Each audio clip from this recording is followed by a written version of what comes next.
Alex Laudianco ng Comelec. Magandang umaga, Attorney Laudianco. This is Aljo Bendio, sir. Good morning.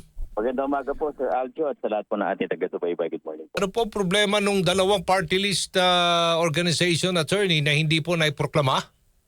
Yung sa una po, doon sa Duterte Youth, ay meron pong issue doon sa kanilang registration as an accredited party list group po. No? Doon sa ikalawa naman po, meron nag-file po ng pine-question yung sa mismong organization nila at mabigat po yung alegasyon tungkol sa mga na-violate na mga batas patungkol po sa halalan. Kaya po pansamantala, ito naman po ay suspension of proclamation lang hanggang sa matuluyang madinig at maresolba ang kaso. Opo, hanggang kailan ho ba saklaw ng Comelec ang mga kasong ito? Ay nananatili po silang saklaw po hanggat hindi po napoproclaim, hindi nakapag-oath of office at hindi nakapag-assume. Dahil once na kumpleto po ang tatlong bagay na yan, lumilipat po sa House of Representatives Electoral Tribunal ang jurisdiction po sa pagdinig ng anumang disqualification. Po, may hirit yata yung sa Duterte Youth. Bakit kagad ngayon nagdesisyon? Matagal na palang naayos daw yan, sir? Ano ba itong particular kaso ng Duterte Youth?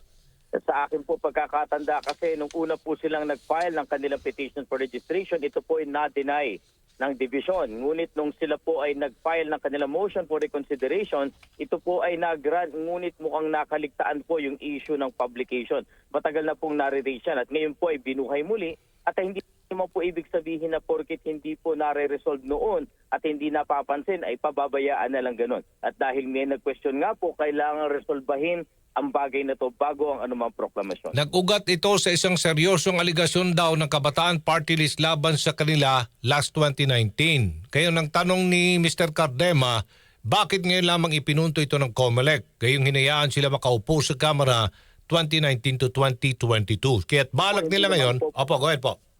Hindi naman po porket nakaupo ka, yung issue na na-unresolved ay pananatilihin. Tandaan po natin, meron pong isang party list group din na na-delete dahil sa pagkakaupo ngunit walang proklamasyon. Ito po'y nakaupo na, tapos lang termino. Ito po'y hindi pinabayaan ng Comelec dahil ito po'y mga paglabag doon sa mga kanilang sinumpaan, doon sa kanilang pag-a-apply sa petition for registration. At any rate po, itong bagay na ito na sinasabi po nila, tingin ko po hindi ito ang issue. Mukhang ang issue po talaga doon sa na-file na petition ay yung registration.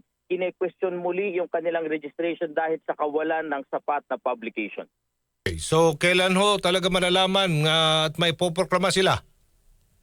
Ang sabi naman po ng komisyon ay tatapusin po ito bago mag-June 30. So malalaman po natin, ito ba talaga ay magpapatuloy bilang disqualification o ililift na yung order of suspension? Dahil kung ililift na po order of suspension, mapoproclaim na sila. Ngunit kung magpapatuloy ang disqualification, pwede naman po silang umakyat sa ating kataas-taasang hukuman. Okay. Maghihingi lang kami ng inyong reaksyon dito, Attorney, dahil mayorya daw ng mga incoming party list sa 20th Congress hindi kumakatawan sa marginalized. Ayon yan sa Kontra-Daya.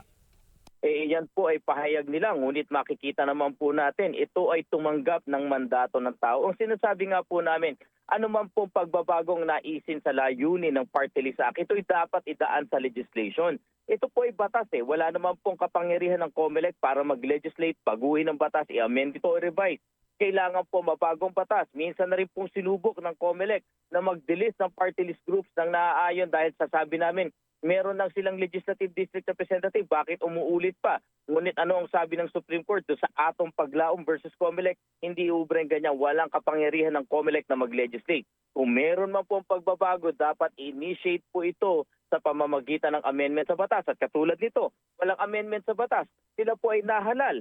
Wala po tayong magagawa. Yan ay mandato na ibinigay ng kanilang mga botante at kanilang mga constituent. Pero sinususugan po ninyo at sinusuportahan po ang panawagan na i-renew na ang o i-overhaul na ito pong batas, party list law?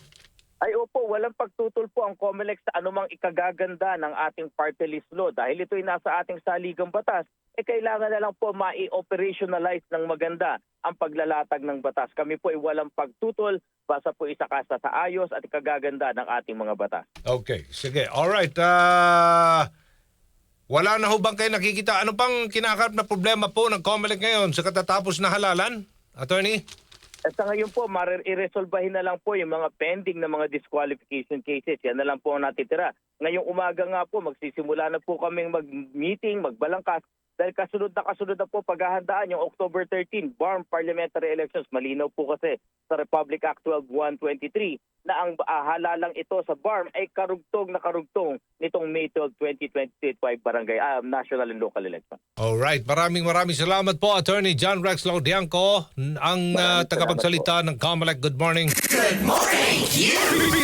Birada ng Birador ng Masa, Aljo Bendijo sa Straight to the Point. Oras natin 8:37 ng umaga.